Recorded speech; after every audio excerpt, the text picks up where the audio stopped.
முதல் வணக்கம் யாருக்கு? எம்பெருமான் திருநாவுக்கரசருக்கு. ஐயனே, அருக்கூர் நாதரே, ஆண்ட அரசுகளே, உங்கள் திருவடிகளுக்கு கடையனுடைய அடி நாயனுடைய வணக்கங்கள். அப்படி முதல் வணக்கம் யாருக்கு போனோம்? திருநாவுக்கரசர் பெருமான். நல்லா வணங்கிக்கோங்க, சௌக்கியமா இருக்குங்க. எப்பேற்பட்ட நோயா இருந்தாலும் தீர்க்கக்கூடிய ஆற்றல் வருது. கவனிக்கணும். கேன்சரா இருக்கலாம், கிட்னி பிரச்சனையா இருக்கலாம், எந்த பிரச்சனையா இருக்கலாம், மாரடைப்பாக இருக்கலாம், எந்த பிரச்சனையா இருந்தாலுமே அதை தீர்க்கக்கூடிய சர்வ வல்லமை படைத்தவர் எம்பெருமான் திருநாவுக்கரசர். எப்படா சொல்லி கேட்கலாம், எப்படா நீங்க சொல்ல இவ்வளவு உறுதியா பேசி கேட்கலாம். தீர்க்க முடியாத நோய், எந்த டாக்டராலும் தீர்க்க முடியாத நோய் ஒன்று உண்டு, அதுதான் பிறவி நோய். அந்த பிறவி நோயை தீர்க்கக்கூடிய ஆற்றல் திருநாவுக்கரசர் தேவாரத்துக்கு உண்டு. பிறவிங்கிற பெருநோயை தீர்க்கக்கூடிய ஆற்றலுடைய தேவாரம் சாதாரணமான உடலை வந்து பற்றி துன்புறுத்துகின்ற இந்த நோய்களை தீர்க்காரா? சத்தியமாக தீர்க்கும். சும்மா உதாரணம் வாய்க்கிலே கத்திலாம் பேச நினைக்காதீங்க. நடைமுறையில் பல கத்தி இதெல்லாம் நடந்துட்டு இருக்கு. எங்களுடைய குருநாதர் திருவானைக்கா சிவராகவன் ஐயா அவர்கள் பல இடங்களை இந்த மாதிரி செஞ்சிருக்காங்க. மூளை சம்பந்தப்பட்ட பிரச்சனை, கிட்னி சம்பந்தப்பட்ட பிரச்சனை, மாரடைப்பு சம்பந்தப்பட்ட பிரச்சனை அத்தனைக்கும் தேவாரத்தின் மூலமாகவும் சிவன் அடியாருக்கு அமுது படைப்பதின் மூலமாகவும் பலவாறு வெற்றி கண்டிருக்கின்றார்கள் என்பதை கண்கூடாக நாங்கள் எல்லாம் பார்த்திருக்கிறோம். எனக்கும் நடந்திருக்கிறது. அடியான அனுபவத்தில் பெற்றிருக்கிறேன். அனுபவம் மனசில் வச்சுக்கணும். நாங்கள் அதை ஃபாலோ பண்ணி பார்க்கிறோம், பின்பற்றி பார்க்கிறோம். நிச்சயம் நடக்குது. பல பேருக்கு பொருள் இல்லையா? இவர் படிச்சாரு ஐயா, 20 முறை படிச்சாரு. இடரையும் கடரையும் இணரையும் நோய் தொடரையும் உணக்கடல் தொடுகிறவன் படிச்சாரு 20 முறை. 3 இடத்துல வேலை வந்துச்சு. வேலை விட்டு வந்துட்டாரு. என்ன பண்ண தவிச்சு இருந்தார். தேவாரம் படிக்காம படிச்சாரு, நல்ல வியாபாரம். படிச்ச தேவாரம் ஆகுறது வியாபாரம். நல்ல மனசுல வச்சுக்கிட்டீங்களா? அந்த மாதிரி சத்தியமா இது உங்களுக்கு மட்டும் இல்லை, 4 இடத்துக்கு பல பேருக்கு நடக்குது. திருமணம் ஆதாரங்கள், திருமணம் தடை நீக்குது. மகப்பேர் இல்லாதவங்களுக்கு நல்ல சுக மகப்பேர் அமையும். அது கூட நடந்ததுன்னா நம்ம வேண்ட வேண்டிய இடம் எது தெரியுமா? சாமிகிட்ட போய் நன்றி தான் சொல்லணும். சாமிகிட்ட போய் என்ன சொல்லணும்? திருநாளுடைய சிவனே போற்றி என்று அவர் திருவடிக்கு நன்றி சொல்லணும். ஆனா எங்க தெரியுமா வழிபாட்டு நோக்கணும்? திருநாவுக்கரசர் பெருமான் குருவுக்குத்தான் முதல் வணக்கம், முதல் வழிபாடு. அதை செஞ்சு பாருங்க. சைவம் எல்லா இடத்துலையும் நல்ல பரவ ஆரம்பிச்சு. சைவம் பரவாத காரணமே குரு வழிபாடு சரியா இல்லை. குருநாதர் தந்த திருமுறைகளை நாங்கள் ஓடுவோம், ஆனால் அந்த குருவை சரியா கண்டுக்க மாட்டோம். அந்த இதெல்லாம் மாற்றி தேட்டி பெண்ணாகலத்திலே ஒரு புரட்சி நடக்கின்றது. என்ன நடக்குது? ஒரு மணி நேரத்துக்கு மேல திருநாவுக்கரசர் அபிஷேகம் நடக்குது. சாமிக்கு தான் பல கோயில் நடக்கும், ஆனா இங்க திருநாவுக்கரசருக்கு அபிஷேகம் நடக்குதுயா? கண்கொள்ளா காட்சி. திருநாவுக்கரசர் குருக்கள் அடியார்கள் எல்லாம் நல்லா செய்யறாங்க. பல அன்பர்கள் பங்கெடுத்து செய்யறாங்க. சிக்னல் காட்டே டவர் ப்ராப்ளம்ன்றதைங்க டக்கு நான் நிப்பாட்டிடுறேன். தீபாவளி ஆகணும். அதுக்காக திருகதிகை 14 திரு வெண்ணைநல்லூர், அருள் திரு ஆமாத்தூர், திரு கோவலூர் முதலாம் இடம் போயிட்டு வர பெண்ணாங்கரத்துக்கு நேரடியாக வரல. இங்கே போறாரு. திரு வெண்ணைநல்லூர் விளங்குதா? அருள் திரு ஆமாத்தூர், திரு கோவலூர் முதலாம், மருவு திரு மருங்கு, மருவு திரு பதிபிறவு முடங்கி வளர் தமிழ் பாடம் பெருகு விருப்புடன் விடையார் மகிழ் பெண்ணாகரம் அணைந்தார். இங்க வரும்போது திருநாவுக்கரசர் புதுமானாரு ரொம்ப ஆசையோட வரும். எப்படி வராது? சாப்பிட்டு 2 நாள் ஆச்சுன்னா நல்ல விருந்து படைச்சா அப்படியே இருக்கும். அது போல விளங்குதா? நல்ல தாகம் அந்த நேரத்தில் நல்ல சர்வத்து கொடுத்தா அப்படி இருக்கும். அந்த மாதிரி தாய்நாட்டை கண்ட அகரை போல, பசி எடுத்த கண்டு தாய் பசுவோட மடியை கண்டது போல இந்த பெண்ணாகரத்துக்கு திருநாவுக்கரசர் பெருமான் ஆர்வத்தோட வராங்க. விடையார் மகிழ். என்ன மகிழ்? விடையார் மகிழ். விடையார் எந்த சொல்றாரு? குறிப்பிட சொல்றாரு. அவர் இடவ குறி பொய்க்கிறார்களா? அந்த குறிப்பிட விடையார் மகிழ். ஆர்வத்தோட வரணும். விளங்குற எப்படி வரணும்? ஆர்வத்தோடு.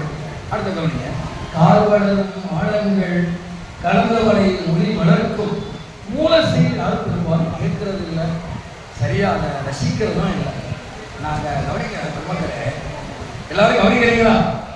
திருமுறைகளுடைய மூல வசனங்கள், மூல எழுத்துக்கள், அதை படிக்கணும். அதுதான் வேலிசமுறை, அதுதான் மதிப்புரை. என்னோட தனிப்பட்ட மனித பேச்சுக்கு அவள் ஆற்றல் கிடையாது. அது பதிவாக்கு. என்ன வாக்கு? பதிவாக்கு அர்த்தம் சிவன் வாக்கு. சிவபெருமான் தான் அவர் உள்ளின்று அந்த வாக்கை வெளிப்படுத்தி அருள்கின்றார். கவனிக்கிறீங்களா? யார் வாக்கு? அருளாளர் வாக்கு, ஆண்டவன் வாக்கு.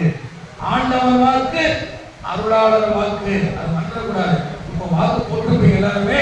அது நல்ல ஆட்சியா, சைவ ஆட்சியா வரணும். நம்ம அரகர சொல்லுங்களம்மா. நீங்க சொன்னா அரகர சொன்னா மாறும். சொல்லுங்க நல்லா. அரகர நல்லா சொல்லுங்க. எல்லா இடத்திலும் திணித்து ஒளி பிரகாசமாக திருமுறையின் ஒளி எங்கும் ஒளிக்கும் வண்ணமாக, எங்கு பார்த்தாலும் திருவேடம் தாங்கிய சிவனடியாக செயலாக, எங்கும் சிவாலயங்களிலே விழாக்கள் கோலாகலமாக சிறப்பாக நடக்கும் வண்ணமாக ஒரு நல்லாட்சியாக இறைவர் இந்த ஆட்சியை அமைத்து தர வேண்டும். வேண்டணும். ஏன் தெரியுமா நான் சொல்றேன்? கவனிக்கணும் பெருமக்களே. இந்த இடத்துல ஏண்டா சொல்றேன் அப்படிங்கிறது, இவர் யார் தெரியுமா? உள்ள இருக்கிறவர் யாரு? அரசு. எதுக்கு அரசு? நாவுக்கரசு. விளங்குதா? அரசுங்கிறதுனால குடிமக்கள் முறையிட முடியும், விண்ணப்பம் செய்ய முடியும். எங்களுடைய நாவுக்கரசராகிய தலைவரிடம் நாங்கள் விண்ணப்பம் வைத்துள்ளோம். நிச்சயம் நிறைவேறும். இவர் சொன்னா 7 உலகம் செயல்படும். 7 உலகம் என்ன கட்டுப்படும். யார் சொன்னா? திருநாவுக்கரசர் பாட்டுக்கு 7 உலகம் கட்டுப்படும். இல்லை புரிஞ்சுக்கணும், தயவு செஞ்சு புரிஞ்சுக்கணும். நம்ம காசு பணத்துலாம் கட்டுப்படாது. சிவபெருமானுக்கெல்லாம் வைக்க மாட்டார். திருநாவுக்கரசர் பாட்டுக்குத்தான் மயங்குவார். திருநாவுக்கரசர் பாட்டுக்குத்தான் இயங்குவார். பாட்டுக்கு மயங்குவார், பாட்டுக்குத்தான் இயங்குவார். கலக்காத மாதிரி வருவார் சாமி. அதெல்லாம் நல்லா நல்ல மனசுல வச்சுக்கோங்க. 4 அரசன். இந்த பல்லவன் இருக்கானே நாட்டுக்கு அரசன், கடல் இருக்கானே அவன் கடலுக்கு அரசன். விளங்குதா? நாட்டுக்கு அரசன், கடலுக்கு அரசன், சிவபெருமான் உலகத்துக்கு அரசன், இவர் பாட்டுக்கு அரசன். 4 பேர் அரசன். நாட்டுக்கு அரசன் பல்லவ மன்னன், கடலுக்கு அரசன் கடலரசன். விளங்குதா? உலகத்துக்கு அரசன் சிவபெருமான், பாட்டுக்கு அரசன் யாரு? திருநாவுக்கரசர். ஆனா அவர் வாக்கு தான் என்ன ஆகுது? ஜெயிக்குது. நடு கடல்ல மூழ்கக்கூடிய கல்லு தெப்பமாய் இருக்குது. சாமிக்கு கூட தெப்ப குளத்துல தான் தெப்ப திருவிழா. திருநாவுக்கரசர் பெருமானுக்கு நடுக்கடல்ல தெப்ப திருவிழா. அதெல்லாம் மனசுல வச்சுக்கணும். அப்பேற்பட்ட அருளால் யாரு? திருநாவுக்கரசர் பெருமான். மிதக்கக்கூடிய கப்பல் கூட மூழ்கி போகும்.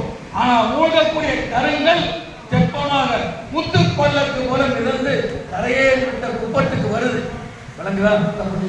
அப்பேற்பட்ட ஆற்றல் உள்ளவர் யாரு? திருநாவுக்கரசர். இயற்கை விதியை மாற்றி அமைக்கக்கூடிய ஆற்றல் உண்டு. இயற்கை விதியை மாற்றி அமைக்கக்கூடிய ஆற்றல் உண்டு. எல்லாம் புரிஞ்சுக்கணும். அருளாளர்கள் அப்படிப்பட்டவங்க.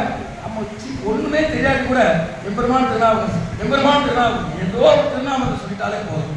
அது கூட தெரியலையா? கீழே விழுந்து வணங்குங்க, கை எடுத்து தொழுது வணங்குங்க. அதை செஞ்சாலே போதும். நல்ல அருள் வளமா வாங்க. அது என்ன முடியுதோ செய்யும். ரொம்ப கருணையானவர். எதை செஞ்சாலும் அருள் பண்ணுவார். யாரு? திருநாவுக்கரசர் பெருமான். சாமி சரியை கிரியை யோகம் ஞானம் இந்த 4 பாதங்களுக்கும் தலைவர். அதனாலதான் வரு ஞான தவ முனிவர் என்று சேர்க்கிறார் பெருமான் சொன்னார். இங்க வராது பாருங்க. சீருடை அந்தனர் வாழும் செடும் பதி அகத்தீதி. எப்பேற்பட்ட பதி செய்கிறது போல இந்த பின்னாகரத்திலுமே நிறைய அந்தணர்கள் வேதங்கள் ஓதுவதும் வேதங்கள் வைத்திருப்பதும் வேள்விகள் செய்வதுமாக நிறைய அந்தணர்கள் குடியிருந்தார்கள் அந்த காலத்தில். இப்ப அந்தணர்கள் இல்ல, அந்த அளவுக்கு இல்ல. மறுபடியும் வரணும். எங்க திருப்பெண் மடத்துல வரணும். தூங்கானை மடத்துல நிறைய குருக்கள். இப்ப சொன்ன குருக்கள் சொன்னதான் புரியுது. அந்த நேரம் வேதியர் வரையவர் சொன்னா பலருக்கு புரிய மாட்டேங்குது. பணவன் அப்படின்னா வேதியர் புரியும், பணவன் அப்படின்னா பிராமணர் புரியும். விளங்குதாப்பா? புரிஞ்சுக்கிட்டீங்களா? அப்ப அந்த அளவுக்கு இருந்திருக்காங்க. எங்க போனா என்ன மொழி கேட்குது? வேத மொழி. என்ன மொழி? வேத மொழி. வடமொழி வேதமும் கேட்குது, தென் தமிழ் தீரமாகிய திருமொழி கேட்குது. நீங்க பின்னாகரத்தில் நீங்க வணங்க வாசடையா